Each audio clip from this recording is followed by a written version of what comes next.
శుభోదయం. ప్రభు అయిన యేసు నామములో వందనములు తెలియజేస్తూ పరిశుద్ధమైన దేవుని గ్రంథములో నుండి సామెతల గ్రంథము 3వ అధ్యాయము 1వ వచనం చదువుకుందాం.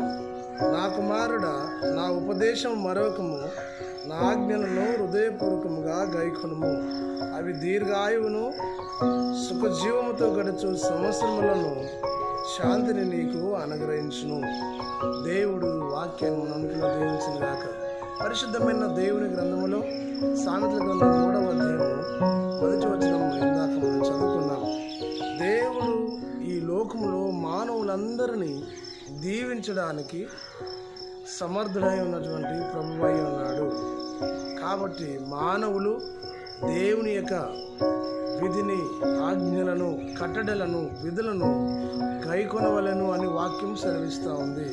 విశ్వాస యాత్రలో కొనసాగుతున్నప్పుడు క్రీస్తు యొక్క ఆజ్ఞలను అనుసరించి దైవ నిబంధనలను, దేవుని వాక్యమును, దేవుని కట్టడలను అనుసరించి జీవిస్తే మనకు దీర్ఘాయువు కలుగుతుందనే లేఖన భాగం సెలవిస్తూ ఉంది. ఆయుష్కాలం పొడిగించేది దేవుడే. కాబట్టి ఆయుష్కాలం ఆయన చేతిలో ఉంది, అనగా మన చేతిలో కూడా ఉంది. ఎలా అనగా క్రీస్తు ఆజ్ఞలు గైకొంటే, క్రీస్తు నియమించినటువంటి ఆజ్ఞలను మనం పాటిస్తే ఆ ఆజ్ఞ పాపమునకు దారితీయదు. ఆజ్ఞ దేవుని యొక్క చిత్తాన్ని నెరవేర్చడానికి ప్రయత్నం చేస్తుంది.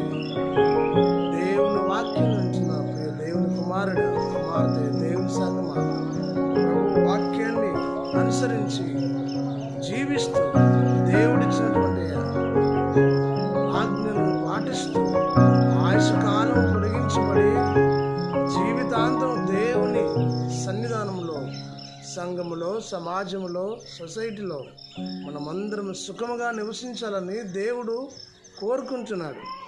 దేవుని వాక్యం సెలవిస్తున్న మాట, అవి దీర్ఘాయువును సుఖజీవముతో గడుచు సంవత్సరములగును, శాంతి నీకు కలుగును.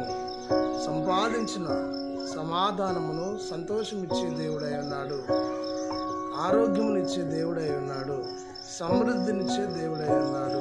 కాబట్టి నీవు నేను ఈ లోకంలో దేవుని ఆజ్ఞలను గైకొంచు దేవునికి ఇష్టమైన వారిగా నివసిస్తూ దేవుని దీవెన పొందుకోవాలని ఆశిస్తూ ఈ కొద్ది మాటలు దేవుడు మన వెనుకల్లో దీవించి ఆశీర్వదించిన గాక. ఆమేన్.